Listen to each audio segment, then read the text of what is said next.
Salve galera, beleza? Você está na Maré da História, o canal favorito da classe trabalhadora, e hoje a gente vai estudar um pouquinho, tentar entender melhor o que é o socialismo, beleza? Mas é muito importante, antes de qualquer coisa, que você assista os vídeos anteriores, que essa aqui é uma série sobre ideologias políticas, né? Então é importante que você veja o vídeo Como Estudar Ideologias Políticas, o vídeo sobre a relação entre classe social e pensamento político e o vídeo sobre liberalismo, que vai ser fundamental para a gente poder estudar o socialismo, beleza? Antes de qualquer coisa, se você não é inscrito no canal, se inscreve no canal, deixa seu like, ativa o sininho e o principal, deixa o seu comentário, cara, para eu saber que você tá aí do outro lado, que a gente tem uma conexão, né, que eu tô te ajudando de alguma forma. E se tiver alguma crítica também, seja bem-vindo. Beleza? Então vamos lá. Bom, a gente comentou um pouquinho sobre o que é o liberalismo, né? E que ele está ligado à ideia de direito, iguais, né? Pelo menos do ponto de vista jurídico. Comentamos alguns autores, né? Do liberalismo conservador e também do liberalismo social, né? Ou chamado liberalismo progressista. E é partindo ali desse liberalismo progressista que a gente pode caminhar para o que a gente chama de socialismo, né? Eu tinha comentado já, inclusive eu tenho um vídeo aqui sobre a formação da classe trabalhadora inglesa, do Thompson, e lá na formação da classe trabalhadora inglesa, ele vai comentar que dentre os ciclos da classe trabalhadora inglesa, né, pioneira nesse processo, enquanto se processava do outro lado do Canal da Mancha, lá na França, o que a gente conhece como Revolução Francesa, naquele finalzinho do século XVIII para o começo do século XIX, mas sobretudo aquelas últimas décadas do século XVIII, começou a se organizar movimentos propriamente por trabalhadores, né? Associações de trabalhadores que depois vão dar espaço aos sindicatos gerais. São associações menores, né? Como a dos carteiros, por exemplo, de Londres, de correspondência, né? E nessas associações, já ligadas a uma classe trabalhadora, muito bem organizada e já pode ser bem definida enquanto classe trabalhadora assalariada, diferenciada das classes médias, das classes liberais e burguesas, esse texto circulava bastante, que é do Thomas Paine, né?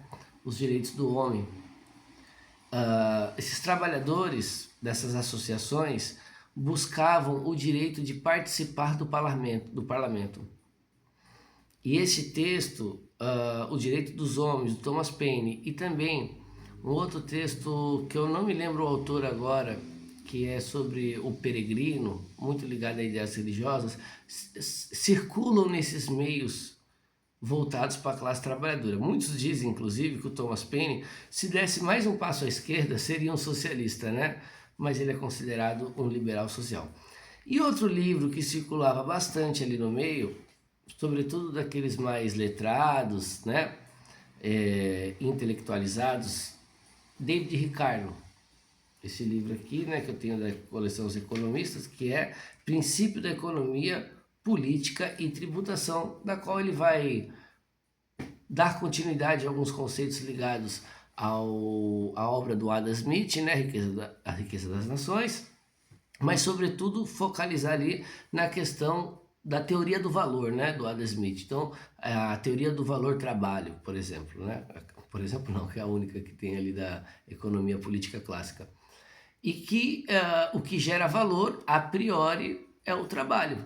A diferenciação entre valor de uso, valor de troca, né?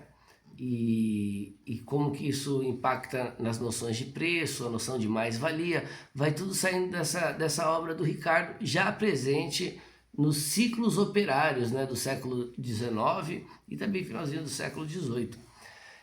Então é muito importante ter como base esse pensamento, né, que vai nortear a luta da classe trabalhadora ainda muito incipiente, né, sobretudo na Inglaterra e depois na França, e depois do ano de 1848, que a gente vai ver que é muito importante, se espalhando por toda a Europa, já se diferenciando.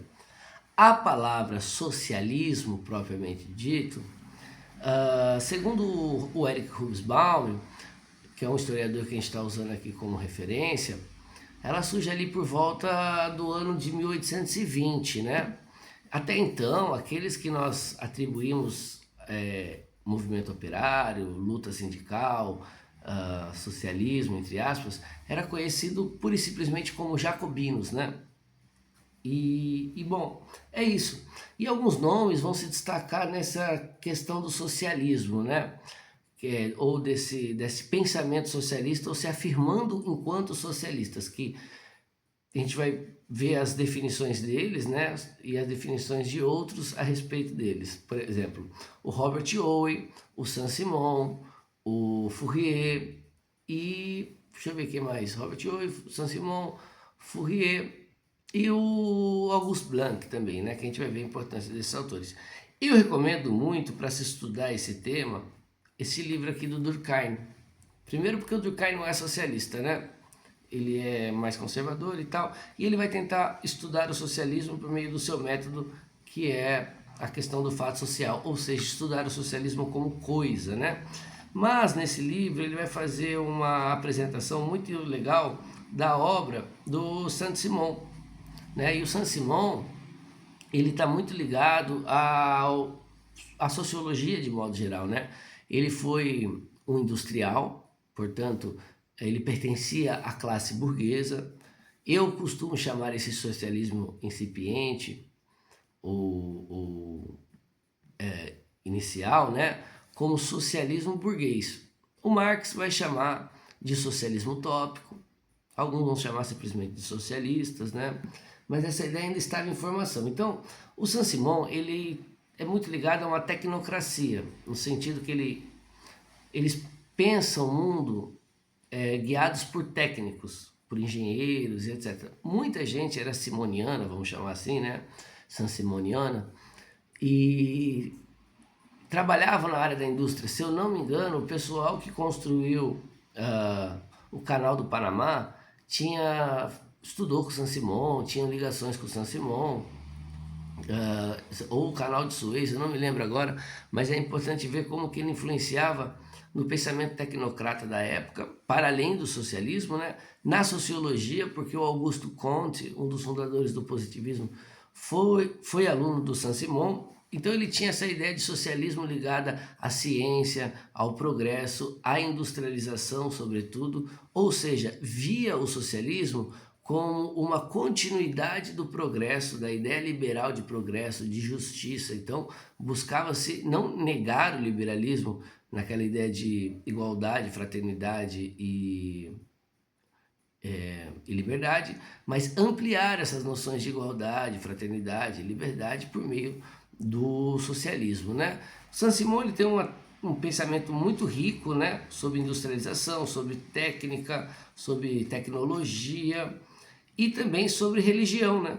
É muito interessante o internacionalismo, então ele vai influenciar muito o pensamento socialista e comunista também, sobretudo nessa questão de não negar a industrialização, né? O socialismo surge não como uma negação do capitalismo industrial em si, mas a negação das suas contradições, ou seja, não quer acabar com a indústria, né? Não quer acabar com a tecnologia, não quer retroceder no ponto de vista técnico e até mesmo histórico.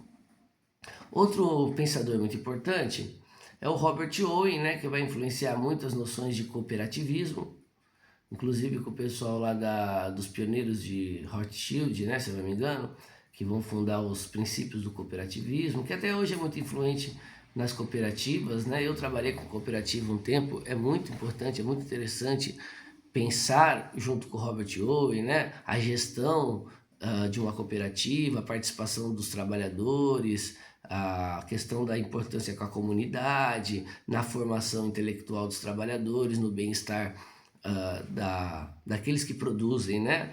E também na participação deles, né? Na formação, e o Owen se preocupou muito com isso, né? E como que isto não é só por uma questão de utilitarismo, né? Tanto que eu até comentei que alguns liberais como no vídeo do liberalismo, o John Stuart Mill, também flertaram durante o tempo com alguns partidos trabalhistas e tudo mais, mas o Owen não via só como uma questão de ser utilitário no sentido ético ou benevolente, mas que isso implicava numa melhor produtividade, numa melhor capacidade técnica e, por consequência, numa melhor qualidade de vida, né?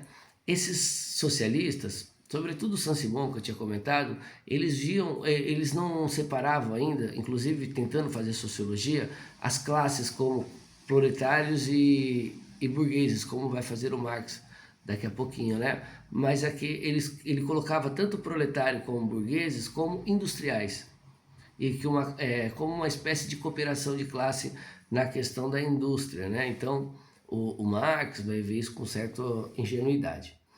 O Fourier, eu não vou comentar muito sobre a questão dos falantérios, né? Ele já começa a pensar uma sociedade mesmo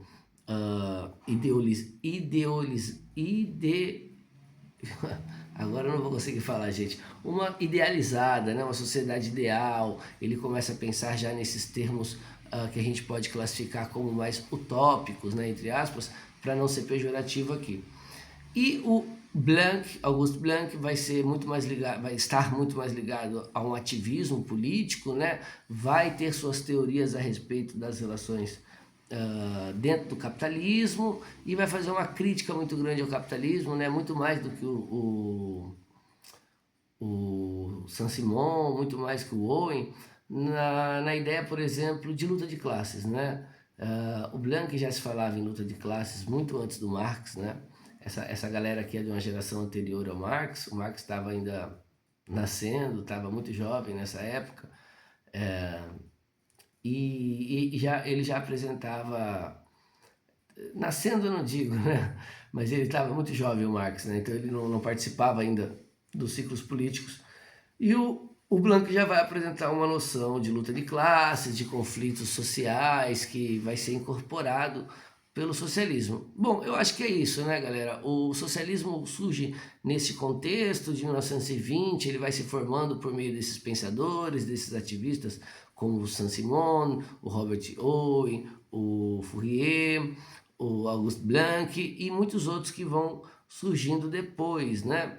De 1920 até de 1820, às vezes eu confundo eu vou falando assim aceleradamente, né?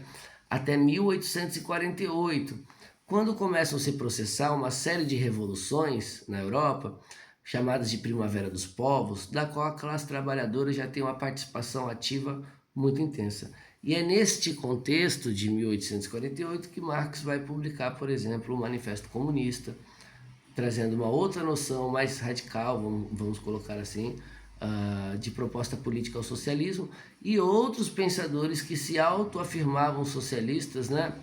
Como o Joseph Pierre Proudhon, na França, né? Muitos socialistas franceses, na sua maioria desses teóricos, que depois vai ser classificado como um socialismo libertário ou um socialista anarquista, ou simplesmente um anarquismo, que é inclusive a ideologia que a gente vai ver no próximo vídeo. Firmeza? Então, se você gostou do vídeo, se te ajudou de alguma forma, deixa o like, deixa o seu comentário, isso é muito importante mesmo. Acompanhe os outros vídeos lá, deixa o like lá, deixa o comentário lá e fique esperto, porque logo logo eu vou postar um videozinho aqui, talvez amanhã, sobre o que é o anarquismo, beleza?